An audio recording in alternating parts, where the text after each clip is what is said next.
My name is Ingrid Osgood and I'm 34 years old. The call came on a Tuesday morning at 7:12 a.m. I was sitting at my kitchen table with a cup of coffee I hadn't touched. Rain moved against the window in long diagonal lines, the kind that come off the inlet when the wind shifts overnight and doesn't shift back. The ferry horn sounded twice from the terminal 3 blocks down.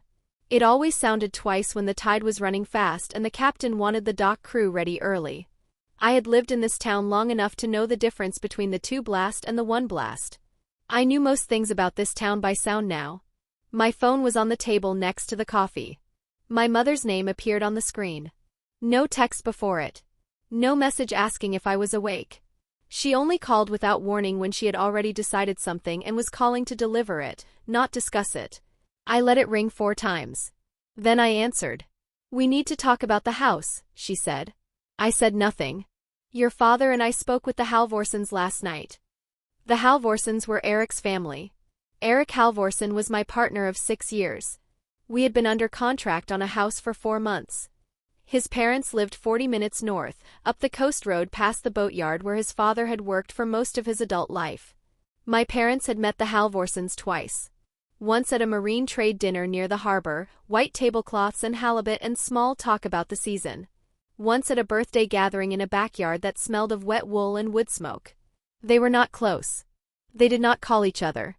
My mother did not have Eric's mother's number saved under anything other than a last name. "What did you tell them?" I said. "We told them what we know," she said. She hung up. I sat with the phone face down on the table. The rain kept coming. Diesel and salt air moved under the gap at the back door, the way it always did when the wind came off the water at that angle. I had lived in this apartment for 3 years and I had never gotten around to sealing that gap properly. Some mornings I was grateful for it. It reminded me where I was. I picked up my coffee. I put it back down without drinking. My mother had said the word house. She had said the word Halvorsens. She had not said what she told them. But I knew the shape of it from her voice. She had the same tone she used when she had found something she believed I had done wrong and had already told someone else about it before she told me. I had heard that tone at 17, when she called my aunt before she called me. I had heard it at 22, when she told my father's business partner something about my then-boyfriend before she mentioned it to me directly. The tone was specific. It meant the information had already moved. I drove to work at 8:04 a.m. The road ran along the water for 2 miles before it cut inland, evergreens pressed close on both sides, their lower branches dark and wet. Mist sat in the gaps between the trees. The inlet was gray and flat.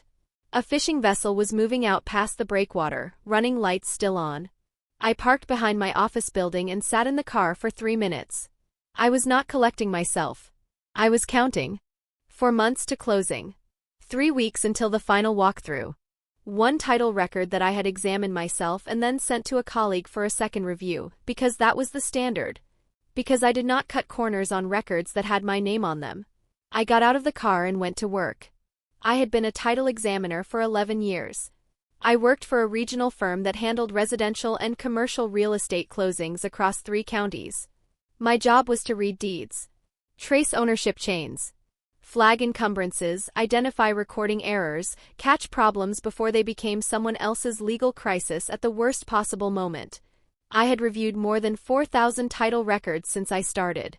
I knew what a forged signature looked like in a transfer document. I also knew what a clean one looked like. I knew the difference between a clerical transposition and a deliberate alteration.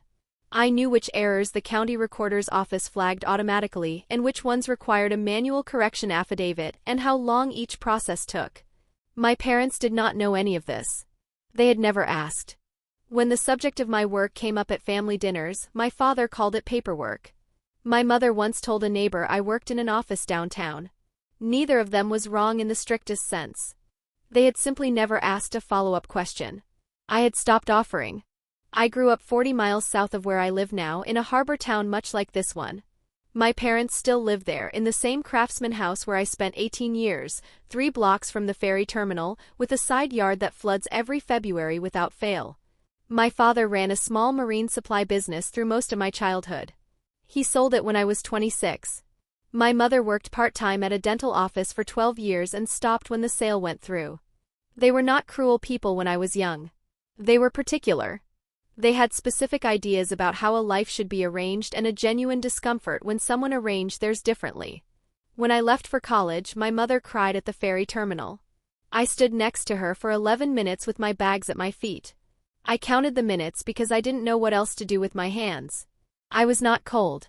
I was just very still. I came back after my degree.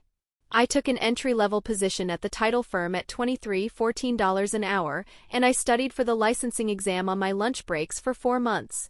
Sandwiches at my desk. Flashcards on the ferry in the morning. I passed the exam on my first attempt. My firm held a small dinner for the new licensees that year. My parents did not come. My mother said she had a prior commitment. My father said he didn't understand what there was to celebrate about passing a test. I went to the dinner. I ate the salmon and shook hands with the county recorder, a tall woman named Patricia Wren who had been in the office for 20 years and who would, much later, walk through a door at a moment I did not expect and change everything. I met Eric 3 years after I got my license. It was a fundraiser for the Harbor Preservation Board, held at a marine trade venue near the water. Folding chairs and a cash bar and a slide presentation about eroding ferry dock pilings. Eric was a structural engineer. He wore a rain jacket that was slightly too large for him and held a coffee cup with both hands the entire evening. We talked for 2 hours about tidal forces and setback variances and the specific engineering problem of a dock that was failing from the bottom up. He asked for my number before the event ended. I gave it to him without hesitating. We were together for 2 years before I introduced him to my parents. I am not proud of that timeline. I knew what my parents did with people I brought home. They measured. They found the distance between what a person had and what they believed a person should have, by their own accounting, and they filed it away. Eric owned a 14-foot aluminum hull he used for weekend fishing on the inlet. He was not wealthy. He was careful with money and honest about what he had. My parents saw the boat in the first 5 minutes, and I watched my father's face do the small thing it did when he was revising his expectations downward. My mother asked Eric at that first dinner whether structural engineering was something he planned to stay in. She phrased it as friendly curiosity. Eric answered politely and specifically, described a bridge project he was working on, talked about the firm he was with and where he hoped to be in 5 years. My father asked if Eric owned property. Eric said not yet, but he was saving toward it. My father nodded once and turned to refill his water glass. In the car on the way home, Eric told me he thought the dinner had gone well. I told him I thought so too. I did not tell him what I had watched my mother's face do twice during the meal. Her face went still in a way I recognized from childhood.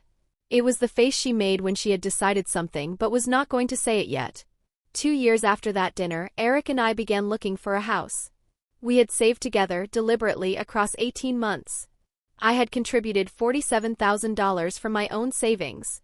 Eric had contributed $61,000 from his. We opened a joint purchase account at a credit union on a rainy Thursday afternoon in November, sitting side by side at a narrow desk while a loan officer walked us through the amortization schedule line by line. We asked questions. We took notes. We drove home in the dark and made dinner together and did not talk about it much because there was nothing left to say. We had done the work. We were ready. I had not told my parents about the purchase until we were already under contract. I called my mother on a Sunday afternoon in January and described the property. Hillside lot above the harbor. 3 bedrooms. A covered porch. A view of the inlet from the kitchen window on clear mornings. I told her the price. She said, "That's a lot." I said it was within our range. She said, "Whose range?" I said ours. She didn't answer immediately. I heard her set something down on the kitchen counter, a cup or a glass, the small ceramic sound of it. "I just want to make sure you've thought this through," she said. I told her we had. She said she hoped so. We hung up. I did not hear from her again for 11 days. The deed for the property was a standard grant deed, a single page, the previous owner's signatures notarized on a Wednesday afternoon in March at an office 2 blocks from the harbor. I had examined the document myself, traced the ownership chain back 60 years, and found one item that needed attention. A middle initial transposed in a 1987 transfer, the grantor's name recorded with AB where the record showed an R. A small error. The kind that could complicate a title search 30 years later if left uncorrected. I filed a corrective affidavit request with the county recorder's office on my own time, after hours, on a Tuesday evening. The correction came back confirmed in 9 days. By the time we went under contract, the chain was clean. I had not mentioned this to my parents. It was not the kind of thing I mentioned to them. They would not have understood why it mattered, and explaining it would have required explaining everything else first. Then came the Tuesday call. Then came the word Halvorsens. The labor of the previous 3 years was not something I had ever written down. It lived in my memory the way receipts do, specific, dated, unremarkable in isolation. In the winter of Eric's father's shoulder surgery, I drove to the Halvorsen house every Tuesday and Thursday for 6 weeks, 40 minutes each way up the coast road, to bring groceries and sit with Greta while she managed the household alone. Greta Halvorsen was not someone who asked for help directly. She mentioned once, almost in passing, that the pantry was getting low and she hadn't had a chance to get to the store. I came the next morning with 2 bags from the market on the harbor road. I kept coming after that, every Tuesday and Thursday, until Eric's father was cleared to drive again. During that same period, I arranged for a contractor I trusted through the firm to repair the Halvorsen's back deck. 2 boards had rotted through near the stairs and a support post was failing at the base. I had noticed it in November when I came to help move some boxes from the garage. I did not mention it to Greta directly. I called the contractor on a Monday morning, described what I had seen, and asked what it would cost to fix it quietly. He quoted me $340 for labor. I told him to schedule it for a Thursday when I knew Eric's father would have a follow-up appointment and Greta would be out of the house for the morning. I told Greta a friend had a standing discount arrangement with the crew and that they needed the practice work. She thanked me 3 times before the end of the month. When my own parents' furnace failed in February 2 years ago, I arranged the repair myself. The contractor was someone my firm used for commercial property assessments, reliable and fast. The total came to $1,180. I paid it directly. My father accepted this without comment. My mother called 3 days later to say the new thermostat was harder to read than the old one.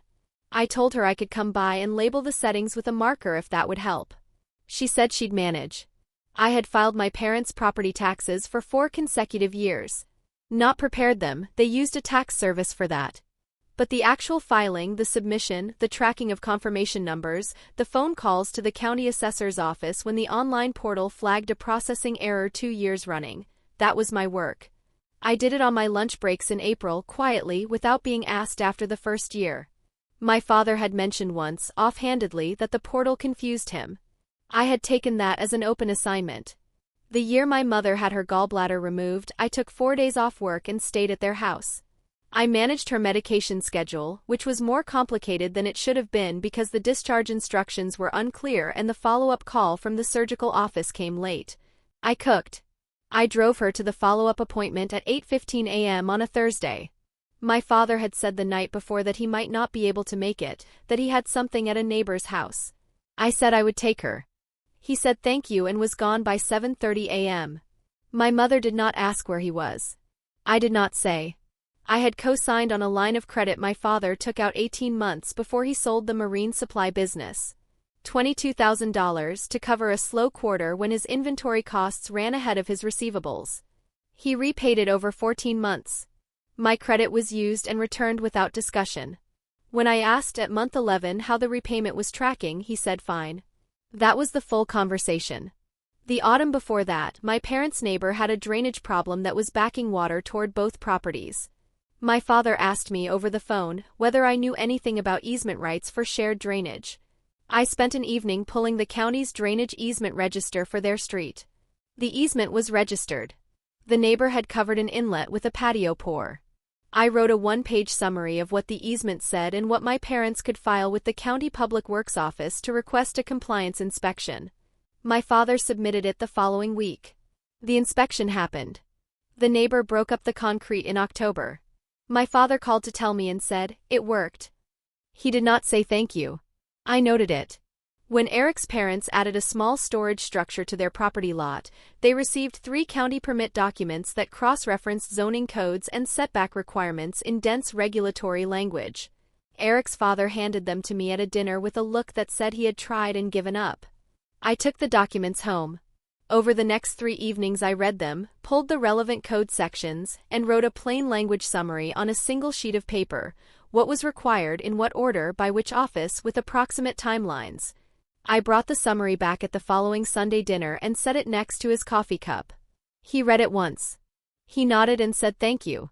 The structure was built without complications. The year before we went under contract, I spent 4 months helping Greta Halvorsen respond to a property dispute her neighbor had filed over a shared fence line. The neighbor claimed the fence encroached 18 inches onto their lot. Greta was upset and unsure what she had. I was not her legal representative. But I could read the original survey record, the plat filed with the county, and the easement register going back to the original subdivision. I spent 2 evenings going through the documents. The fence was correctly placed. The neighbor's survey was using a benchmark that had shifted. I wrote Greta a letter she could submit to the county, citing the correct documents and the specific discrepancy. The dispute was resolved without litigation. Greta sent me a card 3 weeks later. Inside was a small pressed sprig of something dried and fragrant, lavender or something near it. I kept the card in the drawer of my desk at home. I had driven Eric's younger sister, Marit, to the ferry terminal at 5:47 a.m. on a January morning when she missed the last shuttle and had a job interview across the water at 8 a.m. She had called me because she did not want to wake Eric. I was up. I told her I would be there in 10 minutes. The terminal was cold and the dock lights made everything look greenish and thin. I waited until her ferry was past the breakwater before I drove back. She got the job. She sent me a single exclamation point by text. I still have it. 2 springs ago, Eric's father asked me to look at a lease agreement for a small storage unit the boatyard used for equipment overflow. The boatyard manager had handed him a renewal with new terms and asked him to sign by the end of the week. Eric's father was not comfortable with contracts. He handed it to me at a Sunday dinner and said he wasn't sure about one of the clauses. I read it at the table. The clause he flagged limited the boatyard's ability to terminate the lease on short notice and included an automatic renewal provision with a rate escalation tied to a regional price index. It was not predatory, but it was worth understanding before signing. I explained what each section meant in plain terms, told him which clause he could reasonably ask to modify, and suggested he send a 1-line email requesting a 30-day cap on the rate escalation. He did. The boatyard manager agreed the same afternoon. Eric's father folded the revised agreement into his jacket pocket and said I had a good head for this kind of thing. It was the most specific compliment he had ever given me. 3 months before we went under contract on the house, my mother called and asked whether I could help her understand a letter from the county assessor's office. She had received a notice about a supplemental assessment on their property following some exterior improvements my father had made to the garage the previous summer. She was worried it meant their taxes were going up significantly. I asked her to read me the key figures. I walked her through how supplemental assessments were calculated, what the improvement value represented, and what their adjusted annual tax would likely be. It was an increase of $214 a year. She said she had thought it was going to be thousands. I told her it wasn't. She said, "Well, that's a relief." She did not ask how I knew. She moved on to something else. None of this was exceptional. I did not think of it that way at the time, and I do not think of it that way now. It was the work of being part of a family, the kind of work that doesn't get named at dinners because it doesn't arrive with a dollar amount that anyone wants to say out loud. It arrives in the form of a Tuesday drive in the dark, a corrective affidavit filed after hours, a contractor called on a Monday morning, a card in a drawer. My parents had a different accounting. They kept a different ledger. I had understood this for a long time. What I had not understood until the Tuesday call was how far they were willing to take it. Eric called me at 6:18 p.m. on a Thursday, 3 weeks before our scheduled closing date. I was at my desk finishing a title search on a commercial property near the Harbor Board office. The building was quiet. Most of the firm had cleared out by 5:30. I had stayed because the search had a complication, a deed of trust recorded in 2004 that hadn't been formally reconveyed after the loan paid off, which happened more often than people expected and always needed a paper trail before you could call the title clean. I was pulling the lender's records when my phone lit up. I answered on the second ring. "My parents want to meet," Eric said. "Both families. This weekend." I said nothing. "My mother called me this afternoon," he said. "Your parents reached out to her yesterday. She didn't tell me right away. She said she wanted to talk to my father first. I kept my voice even. What did they say to her? Ingrid. He stopped. I heard him exhale slowly. They told her you forged my signature on the deed. I let the silence hold. They said you've done it before. With documents at work. He paused again. My mother didn't know what to say. My father, he's upset. He wants to understand what's happening before we go any further with the closing. And you, I said. I know it's not true, he said. I know that. But I need you to come to this meeting. I need you to be there so they can hear it from you directly. I said, when? Sunday. 2 o'clock. My parents' house. I said I would be there. I hung up and sat for a moment with my hand flat on the desk. The building was very quiet.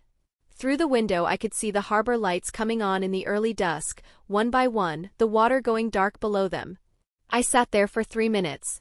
Then I went back to the deed of trust. I finished the search at 8:47 p.m. I locked the office and drove home in the rain. The night before the meeting I drove past the house. Not to look at it, I had been inside it twice and I knew what it looked like. I drove past it because I wanted to feel whether anything had changed in how it looked to me after the week I had just had. It was dark.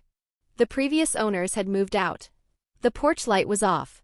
The covered porch was in shadow. The kitchen window was dark. I slowed to 5 miles an hour and then kept going. Nothing had changed. It was still the right house. The title was still clean. My parents had said what they said and the record had not altered itself on their account. I drove home and made dinner and went to bed at 10:23 p.m. Sunday came gray and cold. I drove north on the coast road at 1:22 p.m., the water flat and silver to my left, evergreens dark and dripping on the right. The ferry horn sounded once far out as I passed the terminal north of town. I had slept 4 hours the night before. Not from distress exactly. From the specific alertness that comes when you know something is going to require precision and you don't want to arrive at it blurred. I had brought one thing with me. It sat in a manila envelope on the passenger seat. I had pulled it from the firm's file Thursday evening after my call with Eric. It was a copy of the recorded transfer document for our property, the grant deed, the notarization page, the county recorder's stamp with the recording number and the date. My name was not on that deed as a grantor. It didn't need to be. I was not selling the property. I was buying it, alongside Eric, and my name appeared on the purchase agreement, the loan application and the preliminary title report. The grant deed bore only the previous owner's signatures. Eric's signature appeared on the loan documents, signed at the lender's office on a Thursday, witnessed and notarized by a licensed notary public whose stamp was clearly visible in the bottom right corner of the signature page. There was nothing to forge. The allegation was not just false. It was structurally incoherent to anyone who understood how a residential real estate closing worked. I knew my parents did not understand how a residential real estate closing worked. I had understood this for 11 years. It had not mattered until now. My mother had a way of presenting a grievance that made it sound like a gift. I had watched her do this since childhood. She would hold the sharp edge of a thing so that only the soft side faced outward, and by the time you felt the cut you had already thanked her for handing it to you. She had done it at family dinners when she mentioned, with visible reluctance, that she had heard from a neighbor that my car had been seen somewhere she considered ill-advised. She had done it when she called my firm's main number, once 2 years into my career, to ask whether a supervisor was available to discuss something she described as a personnel matter involving her daughter. A call I only learned about when my supervisor mentioned it, mildly, and asked if everything was all right at home. She had done it now. She had taken the word forgery and she had handed it to Eric's parents wrapped in love. And the thing about that wrapping, the thing I had learned young and never forgot, was that it made the person who objected look like the problem. If you stayed quiet, the grievance stood. If you pushed back, you were defensive. If you produced evidence, you were retreating into technicalities. The frame was the trap. She had built it carefully and placed it in a room full of people who cared about Eric. I had spent 11 years learning how to read a document so thoroughly that nothing inside it could surprise me. I had not yet learned how to read my mother the same way without it costing me something. I parked on the gravel pull-off in front of the Halvorsen house at 1:58 p.m.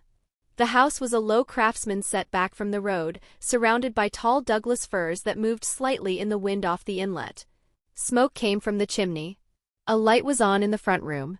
I sat in the car for 2 minutes. Not collecting myself. Just noting what I had, the envelope on the seat, 11 years of professional experience, and the knowledge that every document involved in this transaction was correctly executed, correctly recorded, and available for inspection at the county recorder's office during regular business hours. I got out of the car and knocked. Greta opened the door. She looked at me for a moment without speaking. Her face went still in a way I had not seen from her before, not cold but withheld as if she was holding something back until she knew more. "Come in," she said. The front room had been arranged for the meeting without appearing to have been arranged. Chairs pulled into a rough circle. Coffee on the side table untouched. My parents were already seated on the far side of the room. My father sat with his hands on his knees, his posture careful. My mother had her coat still on, buttoned to the collar. Marit was there too. I had not expected her. She was sitting in the chair nearest the door, a cup of tea on her knee, and she looked at me when I came in the way a person looks when they have been told something and are waiting to see which version of you walks through the door. She had texted me once in the 3 days since Eric's call on Friday morning, "Are you okay?" I had replied yes. She had not written again. She said nothing as I came in and sat down. But she was there. That mattered to me. I did not let it show on my face, but it mattered. Eric was standing near the window. He crossed to me when I came in and put his hand briefly on my arm. I looked at his face. His jaw was tight. Eric's father, Gunnar, was in the armchair nearest the fireplace. He was a large man, quiet by habit, someone who took his time before speaking. He nodded when I came in. His expression was not unfriendly. It was the expression of a man who had decided to hear everything before he decided what he thought. I sat down. I set the envelope on my knee. My father spoke first. "We're glad you came," he said. "We just want to get to the bottom of this." I said nothing. "There are some concerns," my mother said. She had not taken her coat off. Her hands were folded in her lap. "About the paperwork on the house. About how some of it was handled."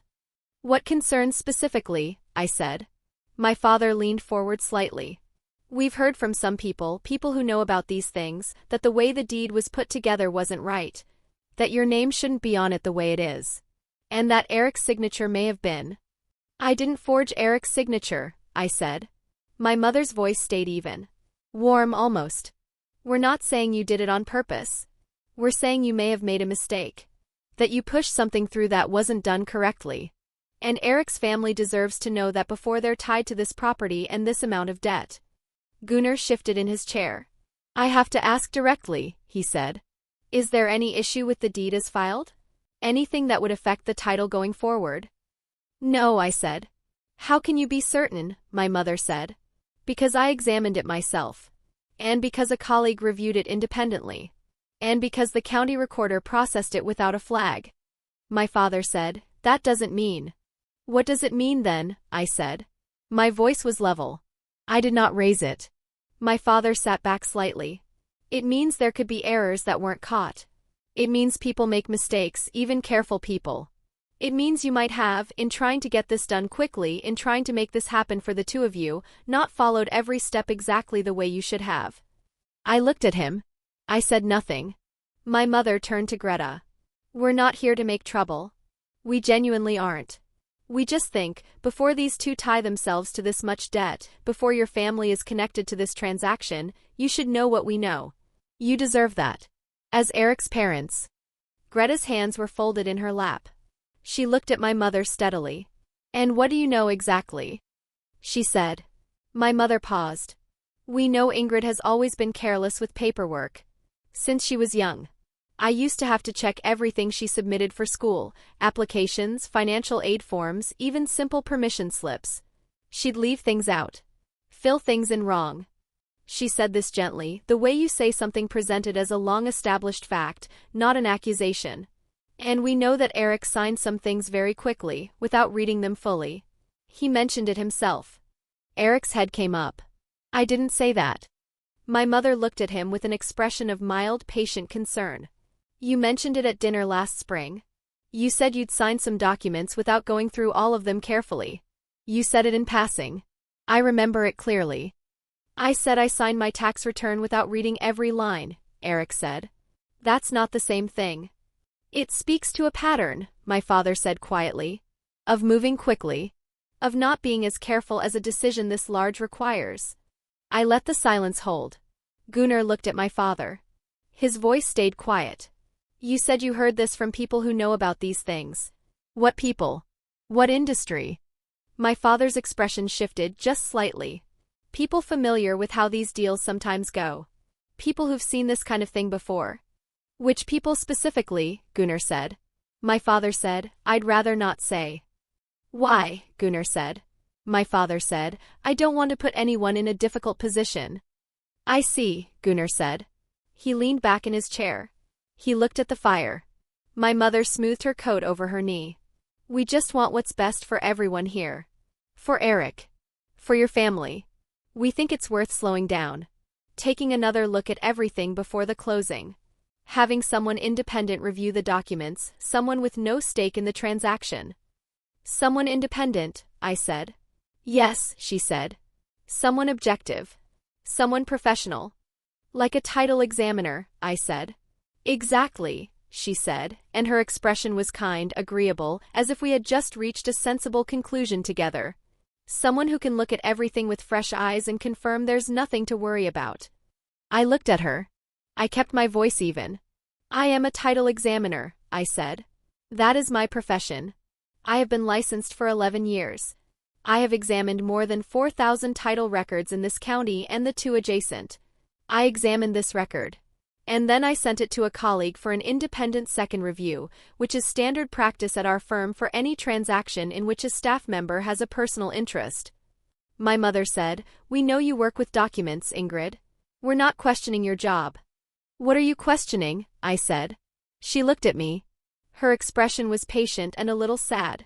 Not cruel. Concerned. We're questioning your judgment, she said. You're buying a house with someone you've been with for 6 years. That's a significant emotional investment. That's a lot of pressure.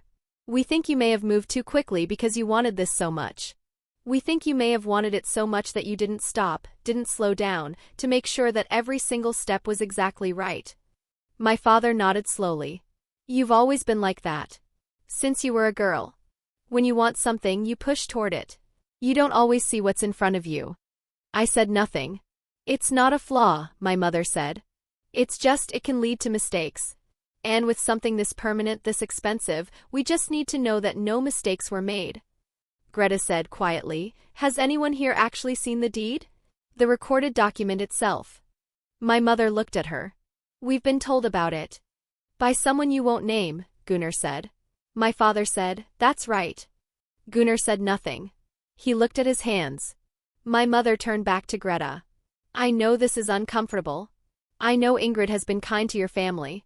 She's always been very good at being kind, at showing up, at being helpful. But being kind isn't the same as being careful. Being present isn't the same as being trustworthy with something this large. She paused.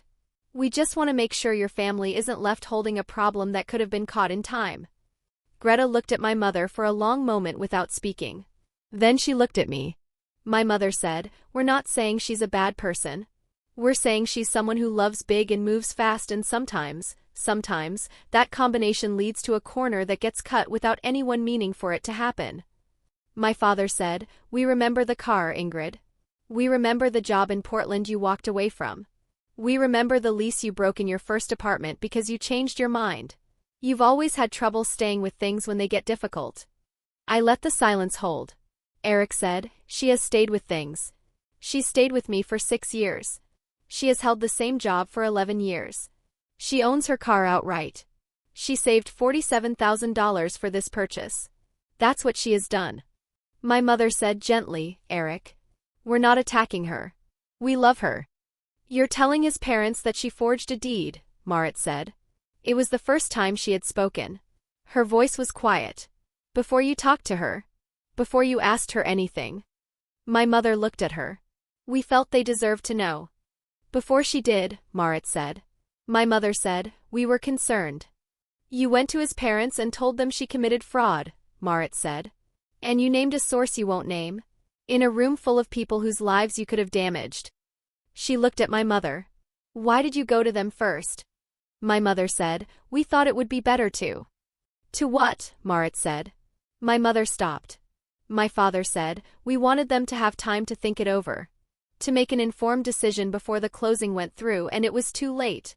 To make what decision? Marit said. My father looked at her. He did not answer. Gunnar said, you came to our home.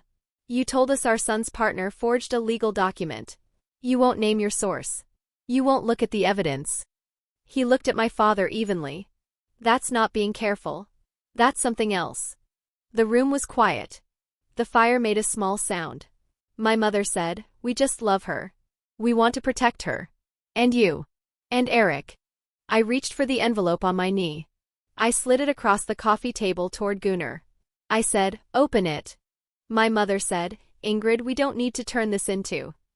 There was a knock at the front door. Greta stood. She crossed the room and opened it. I heard a voice low and even. Then Greta stepped back. A woman came into the room. Tall. Gray coat, water-spotted at the shoulders.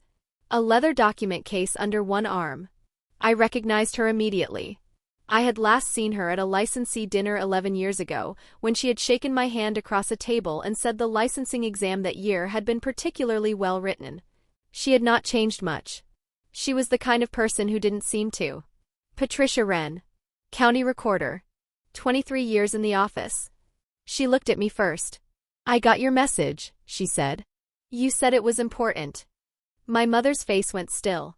It is, I said. Patricia set her document case on the coffee table beside the envelope. She opened it. She took out a single printed page, the official recorded copy of the transfer document, stamped with the county seal, the recording number printed at the top in the recorder's office font. She looked around the room. She did not perform this. She was matter-of-fact, the way someone is when they have come to do a specific thing and intend to do it and then leave. I understand there's been a question raised, she said, about the signatures on this property transfer.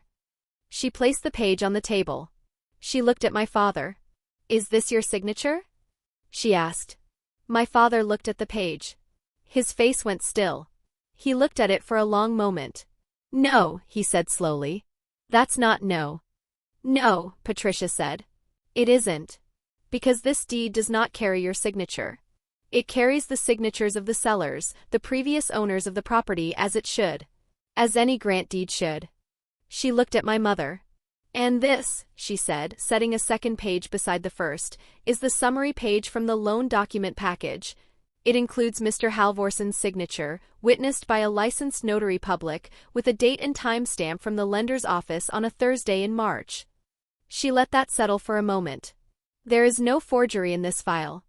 There is no irregularity of any kind.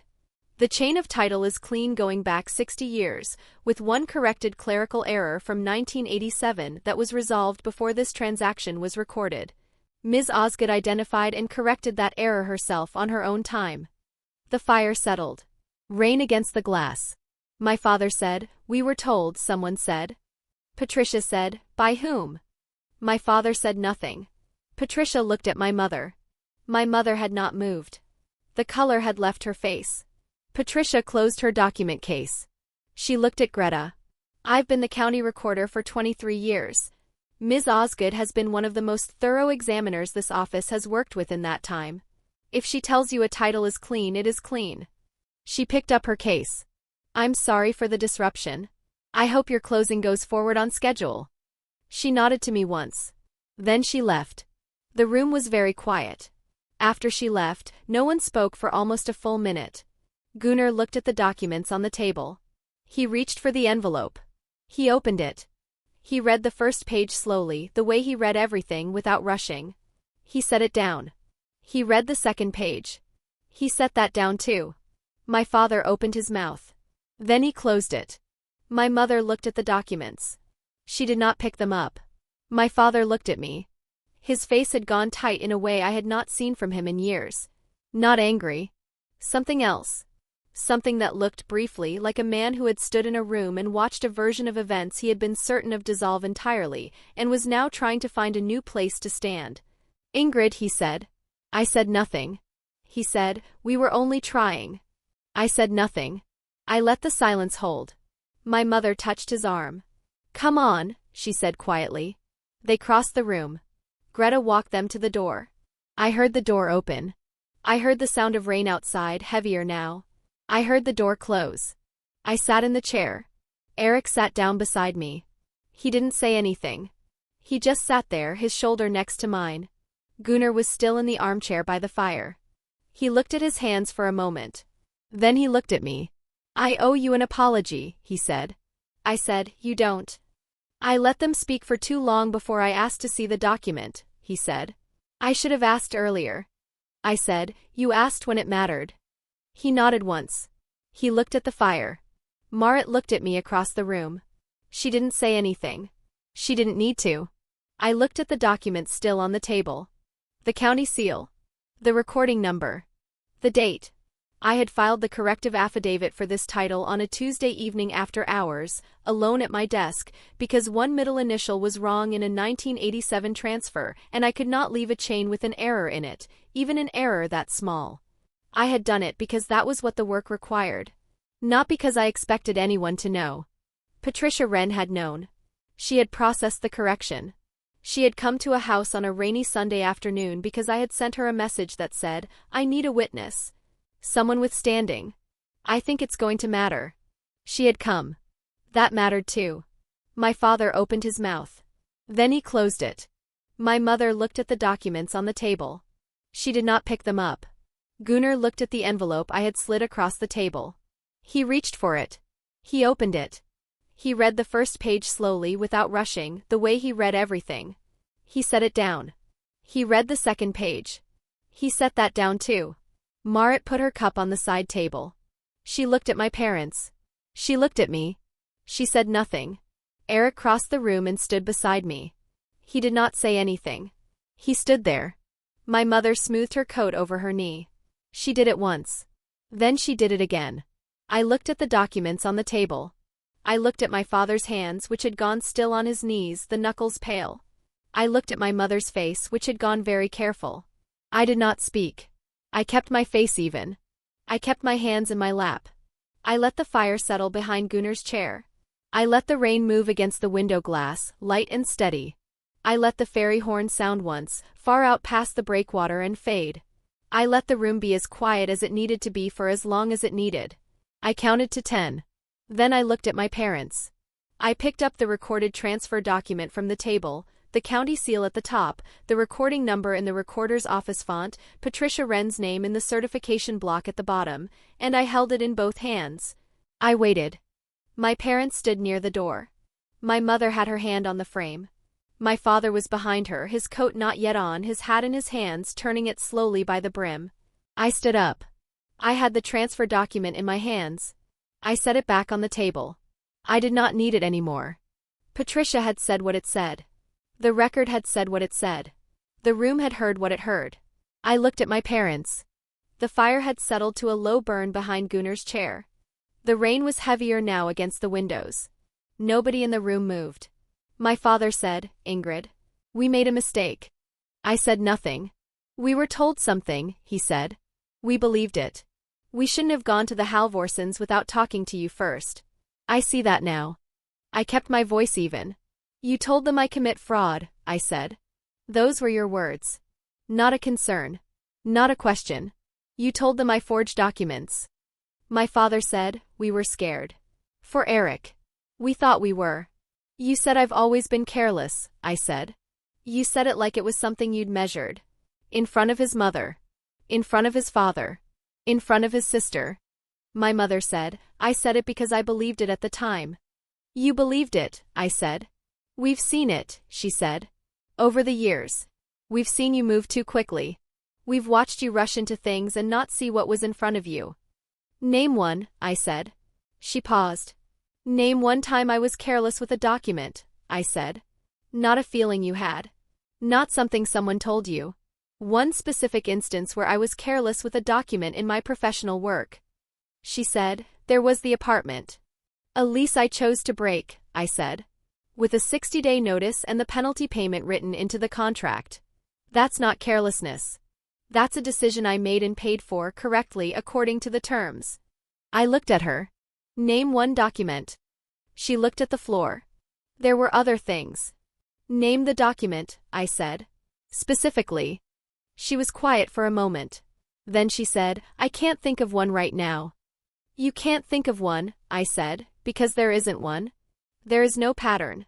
There are no instances. I kept my voice level. You came into this house and you told his family I've done this before. You said it with the certainty of someone who has proof. You didn't have proof. You had a feeling and someone's word, someone you won't name, and you used that to stand in front of these people and tell them I'm not trustworthy. My father said, We're sorry. We're telling you we're sorry. Gunnar said from his chair without moving, Who told you? My father looked at him. You said people in the industry, Gunnar said. People who'd seen this kind of thing. I want to know who. My father said, I'd still rather not. You came to my house, Gunnar said. His voice was quiet, the way it had been all afternoon. He did not raise it. You told my family something that wasn't true. The least you can do is tell us where it came from. My father held his hat in both hands. He said, A man I know from the marina. He said he'd heard something. About a deal that had gone wrong. He thought it was her firm. He wasn't sure. I thought, he stopped. You thought, Gunnar said. My father said, I thought where there's smoke. Gunnar looked at him for a long moment. Then he looked at the fire. My mother said, We were scared for him. We were scared he was about to sign his life to something that wasn't right and we wouldn't be able to stop it. I said, You told them I'm a liar. Eric told me. He said my father told them in the first call, She's a liar, always has been. My father's jaw tightened. He looked at the floor. I was upset, he said. I said things I shouldn't have. You said them to his parents, I said. Not to me. To them. Because you knew if you said it to me I'd ask you to prove it. He said nothing. Is that what you believe? I said. That I'm a liar. Not that I made a mistake. Not that I moved too fast. That I'm a liar. He said no. Not when I say it out loud. No. But you said it, I said. He said, yes. I said, I filed your taxes for 4 years. I paid for the furnace. I co-signed the line of credit. I drove Mom to her follow-up appointment when you had somewhere else to be. And you told his family I'm a liar, always has been. My mother said, Ingrid. You said I love big and move fast, I said. You said it to Greta like it was a warning. Like it was something she needed to know about me before it was too late. I looked at my mother. You were trying to protect Eric from me. She said, we were trying to protect. From me, I said. That's what you were doing. You went to his parents and you told them I was a risk. That I was something he needed to be protected from. That's what you believe. She didn't answer. Tell me I'm wrong, I said. She said, you're not always easy, Ingrid. You're not always easy to trust with something this large. You make decisions on your own timeline and you don't always. I examined this title myself, I said. And I sent it to a colleague because I knew I had a personal stake and I did not want any room for error. And then I filed a corrective affidavit on my own time for a clerical error from 1987 that had nothing to do with this transaction, because I do not leave a chain with an error in it. That's what I did with this big thing. My mother looked at her hands. My father looked at the documents on the table. He had not looked at them during the whole meeting. He looked at them now. The county seal. The recording number. Patricia Wren's name at the bottom of the certification block. He did not say anything. His face did something I could not name exactly, not shame, not quite, but something adjacent to it, the specific expression of a person who had been certain of a thing and has now had that certainty removed and does not yet know what to put in its place. Gunnar was watching him. Greta was watching my mother. Marit had not moved from her chair. You said I've always been careless, I said. You said it in front of this family with the confidence of someone who knows. And you don't know. Because you have never asked. My mother's hands were very still in her lap. She said, I know that now. Now, I said. Yes, she said. Folding chairs and a cash bar and a slide presentation about eroding ferry dock pilings. Eric was a structural engineer. He wore a rain jacket that was slightly too large for him and held a coffee cup with both hands the entire evening.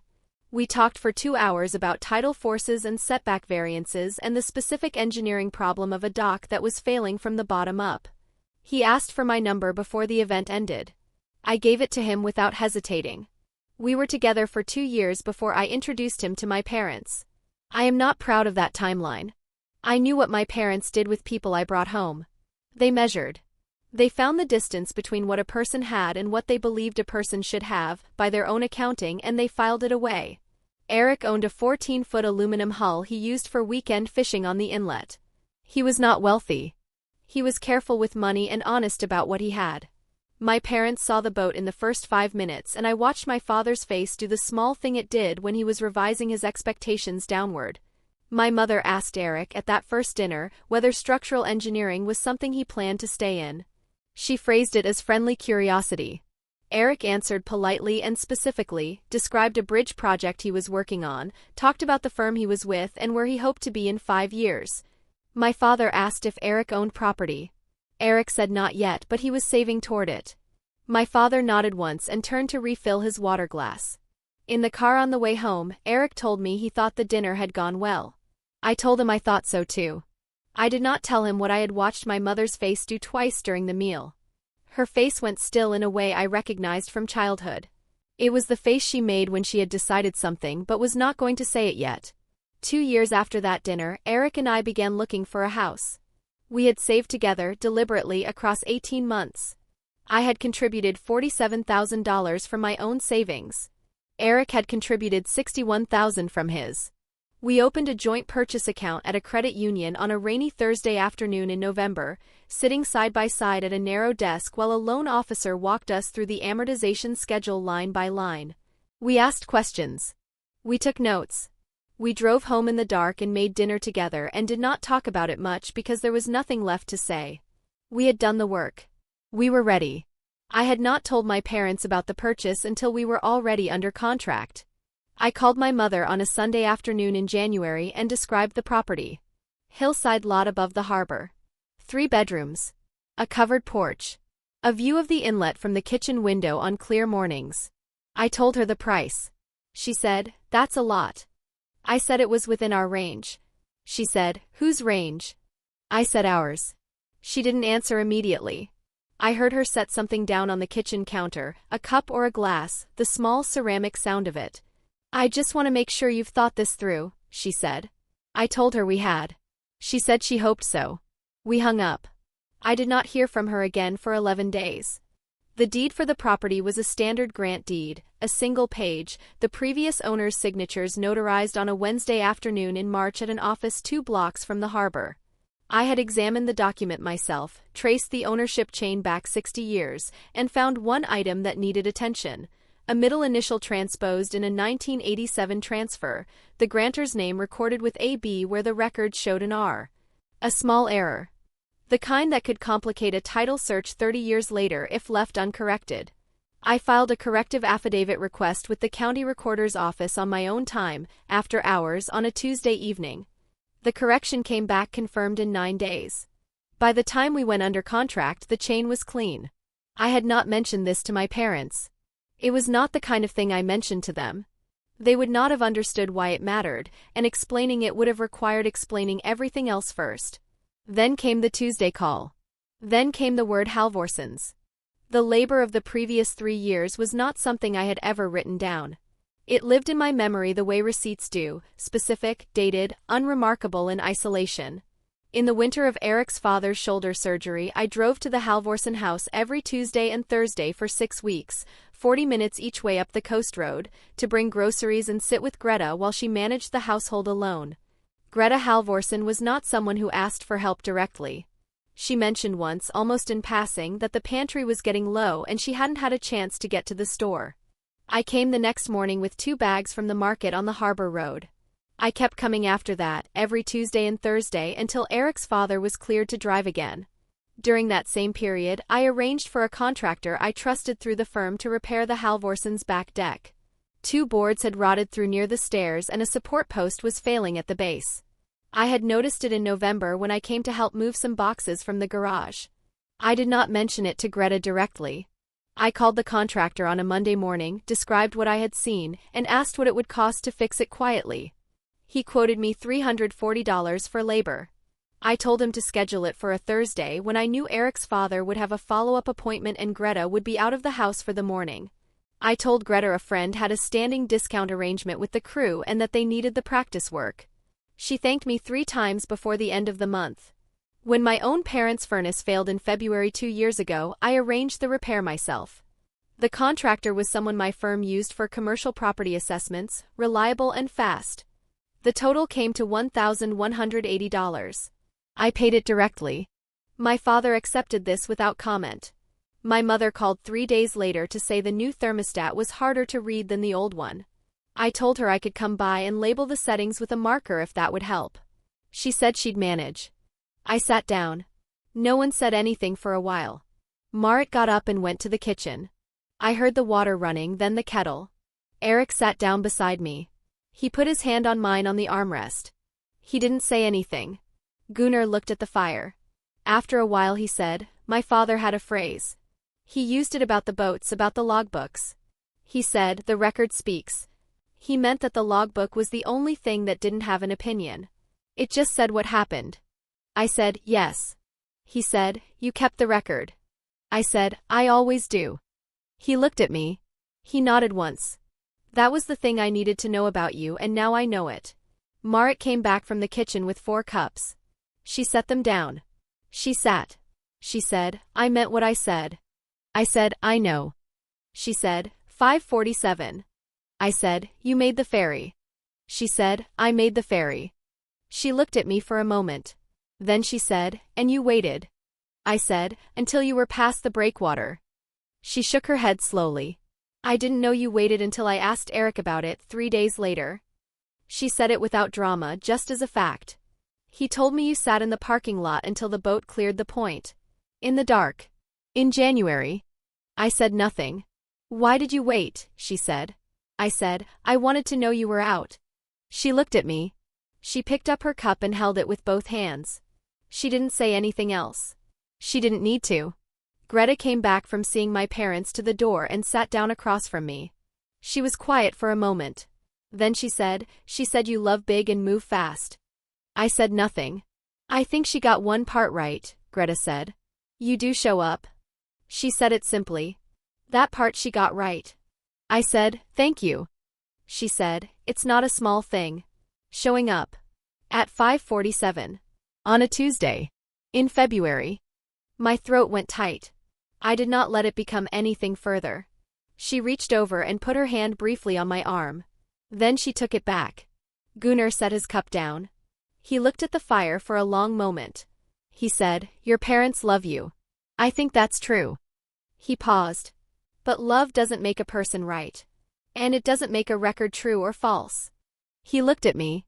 What they came here to do was wrong. I want you to hear me say that. I said, "I hear you." Eric told us about the fence dispute, he said. For months of work. Greta sent you a card. I said, "She did." He said, "I didn't know the full of it until tonight." The deck. The groceries.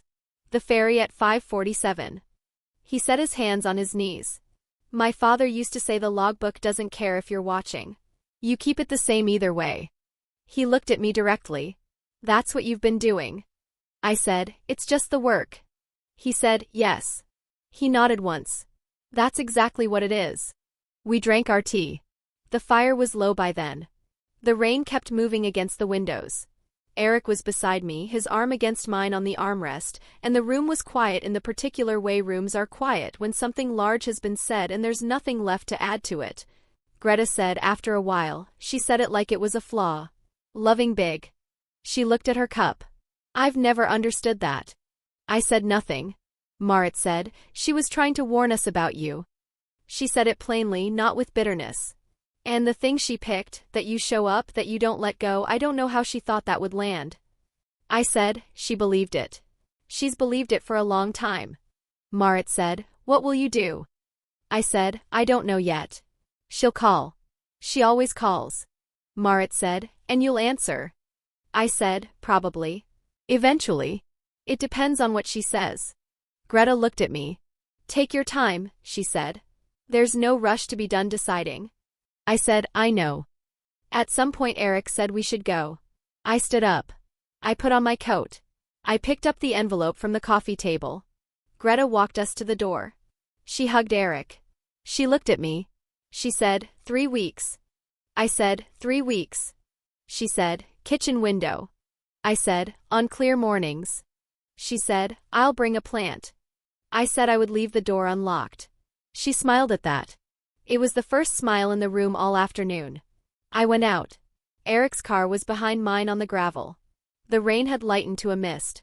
The Douglas firs moved in the wind off the inlet, a slow sound, the low branches dripping. I stood beside my car for a moment and looked up at the dark shapes of the trees against the gray sky. I had done what I came to do. I had not raised my voice.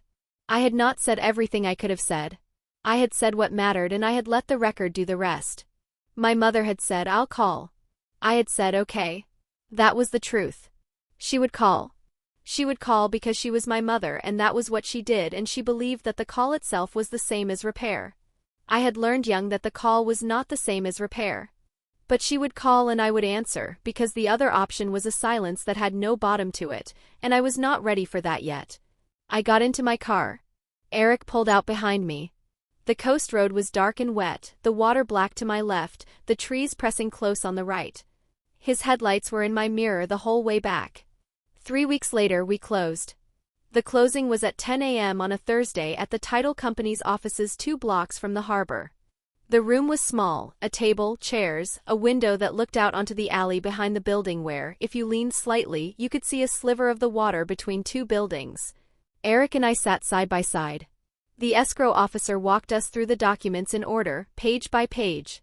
We signed where we were supposed to sign. Eric initialed where he was supposed to initial. The notary stamped and dated each signature. The escrow officer was efficient and unhurried, the way good officers are when they've done this enough times to know which parts take care of themselves and which parts need attention. We asked no questions. There were no questions to ask. The chain was clean. The record was complete. The whole thing took 41 minutes. Afterward we walked to a coffee place on the harbor road, the one with the big windows and the view of the ferry terminal, and we sat at the counter with our coffees and did not say much. There was not much to say. We had done the work. The record was clean. The chain was good. Eric ordered his coffee with the same quiet, particular way he always ordered things, and I watched the ferry moving out from the terminal toward the far shore, and neither of us tried to make it more than what it was. Eric said, "It's ours." I said, "Yes." He said, "The kitchen window." I said, "On clear mornings." He put his coffee down and looked out at the water. A ferry was moving out from the terminal, the 1047, heading across the inlet. The morning was clear enough to see the mountains beyond the far shore, faint and white-capped against the blue. We drove to the house at 11:22 a.m. Eric unlocked the front door with his set while I stood on the covered porch and looked out at the view of the harbor below and the inlet beyond it and the mountains still visible through the morning haze. He held the door open. I went in. The house was empty, the way a house is empty before it becomes yours, the smells of the previous owners still in it, something faintly floral in the kitchen and diesel and salt from the windows on the waterside, the particular silence of a place that has been lived in and is now between lives. We walked through it without saying much. The bedrooms. The covered porch at the back. The kitchen window which faced southwest and through which, on a clear morning like this one, you could see a wide angle of the inlet and the far shore and the sky above it. I stood at the kitchen window for a while. I had a key to this house. It was in my coat pocket, on a small loop of steel wire. I had put it there that morning without thinking much about it, the way you put something in your pocket when you know you will need it later. It was a plain key, house key, cut from the same blank as thousands of others, but it was cut for this door and this lock and no other. I took it out of my pocket. I held it in my palm. My mother called that evening. I answered. She said, "How did it go?" I said, "We closed. We have the keys." She was quiet for a moment. Then she said, "Good. I'm glad." I said, "Thank you." She said, "Is it what you hoped?" I said, "Yes." She said, "The kitchen window." I said, "Yes." She was quiet again. Then she said, "I'm sorry, Ingrid. For what we did. I'm sorry we went to them. I'm sorry for what I said." I said, "I know." She said, "I don't know how to fix it." I said, "I know." She said, "Is there a way?" I held the key in my hand. I looked at it. It was a plain thing. A cut piece of steel. It did not mean anything by itself. It meant something because of the lock it fit, and the door the lock was in, and the house beyond the door, and what the house was going to be. I said, I think there's a way. But it's going to take time. She said, I understand. I said, and it starts with not doing it again. Not going around me to the people I love. Not deciding what they need to know before I do. She said, I understand. I said, I mean that as a condition. Not a feeling. She was quiet for a moment. Then she said, I understand, Ingrid. I said, okay. We talked for a few more minutes about nothing in particular. The weather. The drive. She asked if the furnace in the new house was good. I said I didn't know yet, we'd find out in October. She said to let her know. We hung up. I stood in the empty kitchen with the key in my hand. The sun had moved west over the inlet. The kitchen window caught the last of the afternoon light at an angle that would change through the winter, a low-angle light that would soften everything in the room in the early afternoon. I thought about what Gunnar had said. The record speaks. He had meant it about logbooks, about boats, about the work of accounting for what actually happened rather than what you remembered happening or believed had happened. The logbook said what it said. The deed said what the deed said. The corrective affidavit, filed on a Tuesday evening, said what it said. I had kept the record. Carefully and quietly and for a long time. Not because I expected it to matter. Because it was the work and the work required it, and I do not leave a chain with an error in it. My mother had said, you love big and move fast and that leads to mistakes. She was right about the first part. I had shown it in specific ways over many years, at 5:47 in the morning and on Tuesday afternoons in February, and on a Tuesday evening at my desk after hours with a corrective affidavit and a 37-year-old recording error that no one else had caught. The moving fast she had wrong. The record showed that. I put the key back in my pocket. I turned from the window. The house was empty and it was mine, and in a few weeks it would not be empty anymore, and Greta would come with a plant for the kitchen sill and stand at this window and look at the inlet on a clear morning. If you've ever sat with a thing you worked for a long time, not loudly, not at once, but piece by piece, the way records get corrected, you might know what I mean when I say that the key in my pocket was not the thing. The key was just a piece of steel. The thing was everything that had gone into earning the right to put it in my pocket. If this story stayed with you, I hope you'll share it with someone it might reach.